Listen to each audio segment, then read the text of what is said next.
Salama tompoko, mahakasika ny fianarana gitara basy dia courant ligne nanaovantsika anazy. Ny courant ligne dia ao an-tranonao ihany ianao no ampianariko gitara basy dia misy ilay fandaminana ara-potoana fotsiny arahanao dia tsy maintsy vitanao foana ny mahay an'io gitara basy io. Ny voalohany indrindra dia zao mandefa vidéo makany aminao za sur WhatsApp. Iny vidéo alefako aminao iny no ianaranao mandritry ny herinandro.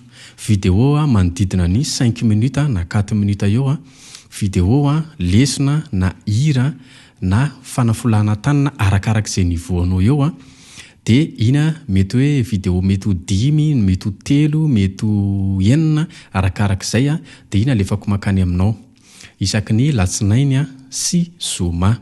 Dia ao anatin'izay ianao manomboka ohatra hoe zay anananao fotoana na talata, larobia, kamisy, sabotsy na lahady, weekend dia eo anao mandama fotoana ahafahanao manao pratika. Ny fanaovana pratika tsy hoe tsy maintsy en ligne za dia enao koa en ligne tsy izay le izy fa ny fanaovanao pratika dia enao misafidy izay fotoana mampahafaka anao. Mety hoe weekend anao manana fotoana marobe dia eo anao manao pratika. Ny manarak'izay indray rehefa manao pratika zany ianao dia alainao sombony vidéo kely mety hoe 20 minitra kely na 30 secondes arakarak'izay tianao anaovana azy. Jereko le fomba fanaovanao anazy dia iny envoyenao amina eto amin'ny WhatsApp dia jereko le fomba fanaovanao an'le izy dia iny no anomezako anao correction. Mety hoe tsaraiko zany le fomba fanaovanao anazy hoe atao ohatr'izao kely ny tanana tsy maintsy hitako eo foana, atao hita tsara ny tanana ato sy ny tanana ato. Le hoe misy backline na tsisy backline tsy maninona aloha na mbola tsy misy backline fa ny tena important dia ilay gitara basy mihitsy. Ohatr'izany zao tsy piqué fa eno le microphone zay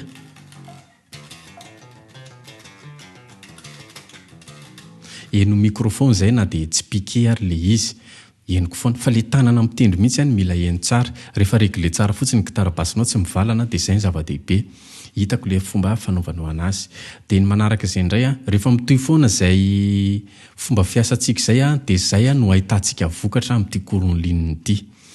Mora le izy fa mila discipliné fotsiny amin'ny ara-potoana. Mety hoe isan'andro ianao manam-potoana fa ohatra hoe isaky ny avy miasa ianao mety hoe hariva amin'ny fito sasany vao manam-potoana ohatra dia tsy voatery en ligne fa ianao kosa nefa afaka manontany anahy isan'andro raha misy fanontaniana tianao apetraka dia ohatr'izay momba ny courant ligne.